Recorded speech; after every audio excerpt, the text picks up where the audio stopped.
Welcome back. Today we'll do a wholehearted installation of a cheap Chinese diesel heater in my garage.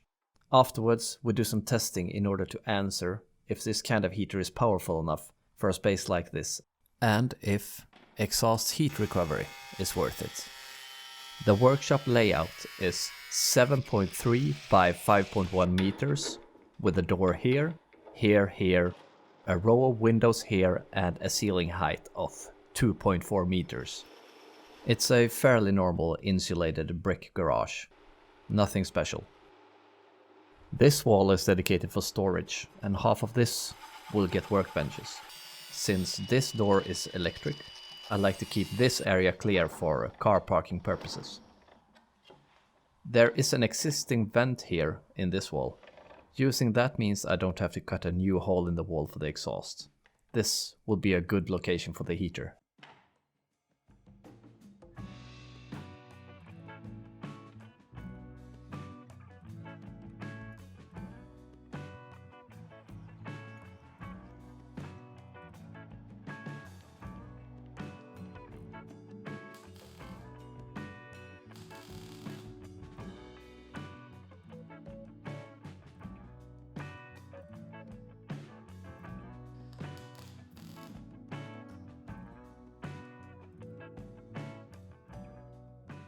This is the exhaust pass-through assembly. I like to keep provisioning for forced ventilation, so we have to include that in the build too, increasing the complexity. The ventilation has an included butterfly non-return valve in order to block backflow during cold weather. The exhaust portion is made out of mild steel with a tube within a tube design. The reasoning for this is that I want an air cushion between anything directly in contact with the exhaust gases and the building itself. This was a fairly tricky build, since there's not a lot of clearance available in the opening.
Let's turn our attention to the heater itself. First, big picture. What's going on with this type of heater? Diesel is stored here in the tank. It is pumped via a small electric pump to the combustion chamber, which is fed with air by a fan. Here the mixture is combusted, and this chemical reaction is exothermic. It produces heat. A separate air intake brings air in to be heated, and subsequently nice warm air exits here in the front.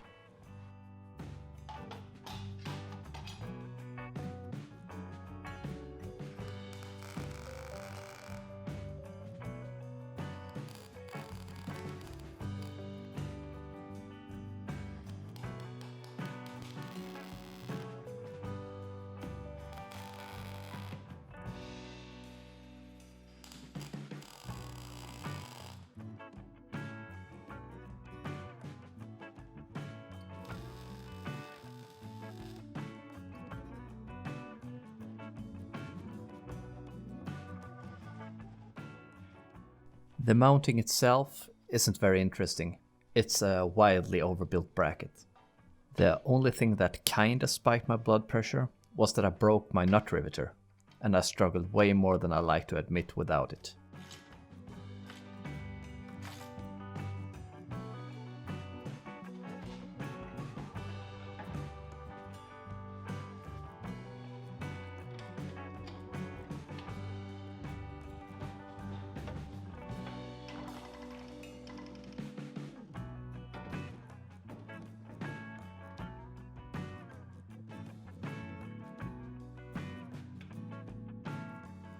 Now, with that installed, it's time for the exhaust to air heat exchanger. It is by far the most complicated subsystem of this build. I'll be using a small radiator that was gifted to me. It's on the tiny side, but let's give it a go. Remember the chemical reaction for diesel combustion? Notice these specific ratios. That's important for a balanced reaction.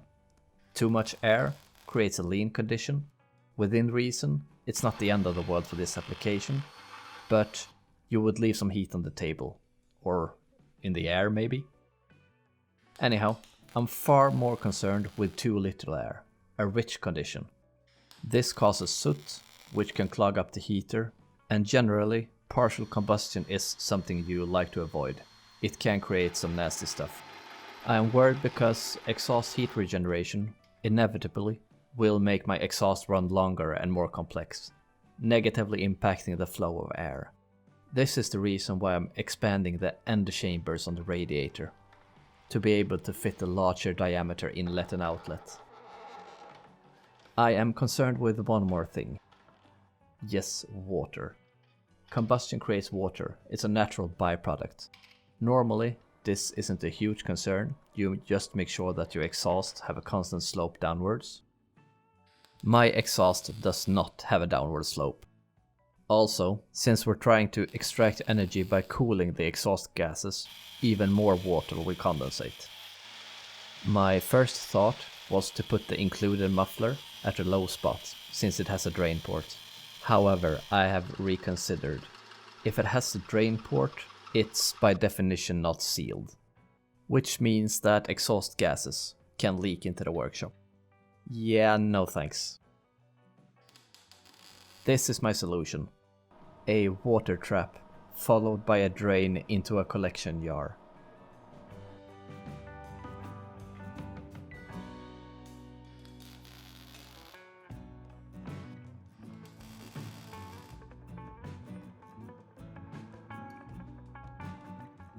So we're not using the original muffler inside. And I am not putting it outside, simply because, yeah, it looks stupid. So I'll replace it with a home-built muffler. Hopefully it even helps creating quieter operation.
With everything installed, it's finally time to test.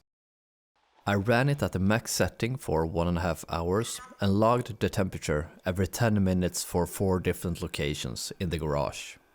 The results came out to this: a 10 degrees Celsius increase, fairly linear.